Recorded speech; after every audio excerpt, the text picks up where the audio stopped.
తాకట్లో ఉన్న మీ బంగారాన్ని విడిపించి ఆ రోజు ఆన్లైన్ రేటుకి కొంటాం. Sharma gold company.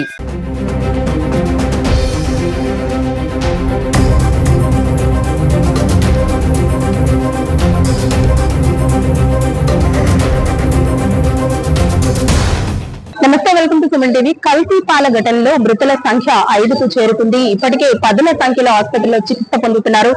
పాలకు సంబంధించి కల్తీ జరిగిందంటూ కూడా చెబుతూ ఉన్నారు. అయితే పాలను ఏదైతే పాలు స్టోర్ చేసే ఫ్రిడ్జ్ ఏదైతే ఉందో అందులో ఉన్న కూలెంట్ అంటే ఒక లిక్విడ్ లీక్ అవ్వడంతో అది పాలల్లో కలిసి ఈ ప్రమాదానికి దారితీస్తుందని, కావాలని చేసింది కాదంటూ కూడా చెబుతూ ఉన్నప్పటికీ పాల కల్తీయే ప్రధానంగా కారణమంటూ కూడా చాలా మంది చెబుతూ ఉన్నారు. ఏదైతే ఇక్కడ బాధితులు ఉన్నారో బాధితులు ఒకటే చెబుతున్నారు, ఈ పాలను ఎప్పటి నుంచో వాడుతున్నామని. అయితే ఎప్పుడు కూడా ఇలాంటి సమస్య రాలేదని, గత 4 రోజుల క్రితం ఈ పాలు తాగడం వల్లే ముఖ్యంగా కిడ్నీలు చెడిపోవడం అనేది ప్రధానంగా చూసుకోవచ్చు. అనేరియా పూర్తిగా వ్యాపించిందనే చెబుతున్నారు. ఇప్పటికే 150 కుటుంబాలకు సంబంధించిన అందరినీ కూడా వాళ్ళ రక్త నమూనాలను సేకరించారు. అలాగే ఏదైతే పాలను సప్లై చేస్తున్నాడో ఆ బర్రెలకు సంబంధించి కూడా ఆ నమూనాలను కూడా సేకరించి ప్రస్తుతం అయితే టెస్టింగ్ కి పంపించిన నేపథ్యంలో ఈ టెస్ట్ రిపోర్ట్స్ రావడానికి 72 గంటల సమయం పడుతుందంటూ కూడా అధికారులు చెబుతూ ఉన్నారు. ముఖ్యంగా వాంతులు, విరోచనాలతో పాటు సీరం క్రియాటిన్ ఎక్కువగా పెరిగిపోవడంతో కిడ్నీ సంబంధిత వ్యాధులు ప్రబలాయంటూ కూడా ఇప్పటికే అధికారులు ధృవీకరిస్తున్నారు. ముఖ్యంగా ఏదైతే చిన్నారి ఉందో ఈ కిడ్నీ ఫెయిల్ అయిపోవడంతో అంటే క్రియాటిన్ లెవెల్స్ పూర్తిగా పెరిగిపోవడంతో డయాలసిస్ మీద ఉంది. అలాగే మరికొంతమంది చిన్నారులు వెంటిలేటర్ మీద చికిత్స పొందుతూ ఉన్నారు. వృద్ధుల పరిస్థితి అయితే వర్ణనాతీతంగా ఉన్నదని చెప్పుకోవాలి. పాల కల్తీయే ప్రధానంగా దీనికి కారణం అంటూ కూడా ధృవీకరిస్తున్నప్పటికీ కూడా ఈ రిపోర్ట్స్ వచ్చిన తర్వాత ఒక నిర్ధారణకు వచ్చే అవకాశం ఉన్నట్టు కూడా అధికారులు చెబుతున్నారు. ప్రస్తుతం కిమ్స్ ఆసుపత్రి వద్ద అయితే పరిస్థితి పూర్తిగా అధ్వానంగా మారిందని చెప్పుకోవాలి. బాధిత తరపు కుటుంబాల ఆర్తనాదాలతో మిన్నట్టుతున్నాయని చెప్పుకోవాలి. ఈ కల్తీకి సంబంధించి ఇప్పటికే ఎవరైతే కోరుకొండ ప్రాంతానికి సంబంధించిన గణేష్ ఉన్నాడో గత 4 సంవత్సరాలుగా వీళ్ళందరికీ కూడా పాలు సప్లై చేస్తూ ఉన్నాడు. ఎప్పుడు కూడా ఇటువంటి ఘటనలు జరగలేదంటూ కూడా చెబుతూ ఉన్నారు. ప్రస్తుతానికైతే గణేష్ ని పోలీసులు అదుపులోకి తీసుకుని విచారిస్తున్నారు.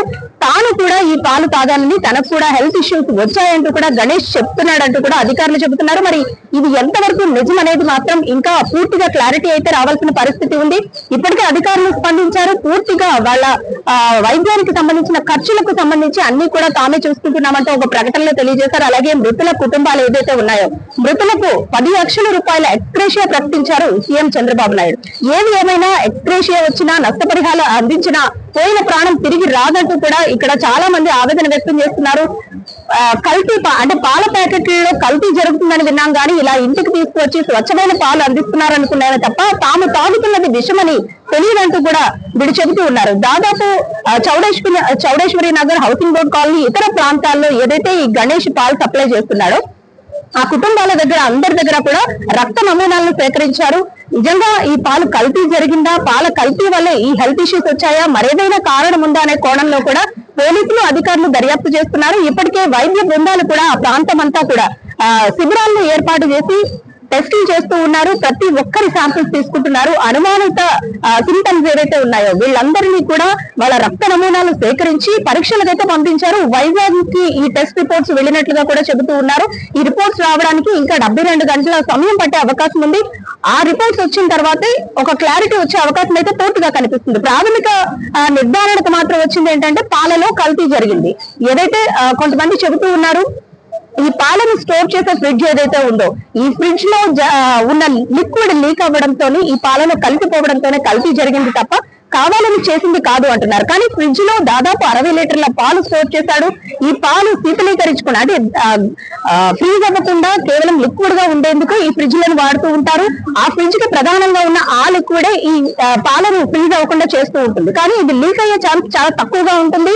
ఎటువంటి లీకేజ్ ఈ ఫ్రిడ్జ్ లో జరగదు. కానీ ఎలా ఈ లీకేజ్ జరిగింది, నిజంగానే అందులో ఉన్న లిక్విడ్ ఫ్రిడ్జ్ అంచుల నుంచి వచ్చి పాలల్లో కలిసిందా, లేదు అంటే గనక ఆ ఫ్రిడ్జ్ నుంచి వచ్చిన లిక్విడ్ కాకుండా తానే కావాలని కలిపాడా అనేది మాత్రం ఒక నిర్ధారణకైతే రావాల్సిన అవసరం అయితే ఉంది. ఇప్పటికే అటెంప్ట్ మర్డర్ కింద ఈ గణేష్ మీద కేసు నమోదు చేసిన పోలీసులు అతన్ని అదుపులోకి తీసుకున్నారు. ప్రస్తుతం తాను కడుపు నొప్పితో బాధపడుతున్నానంటూ కూడా ఆసుపత్రికి చేరిన పరిస్థితి అయితే మనం చూస్తూ ఉండొచ్చు. అయితే మరికొద్ది సేపట్లోనే దీనికి సంబంధించి ఒక క్లారిటీ వచ్చే అవకాశం ఉంది.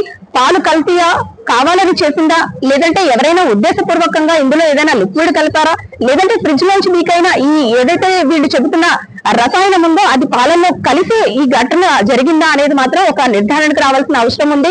ముఖ్యంగా కల్తీ పాల విషయానికి వస్తే గనక చిన్న పిల్లల నుంచి పండు ముసలి వాళ్ళ వరకు ఉదయం లేచిన మొదలు రాత్రి పడుకునే ముందు కూడా పాలు తాగుతూ ఉంటారు.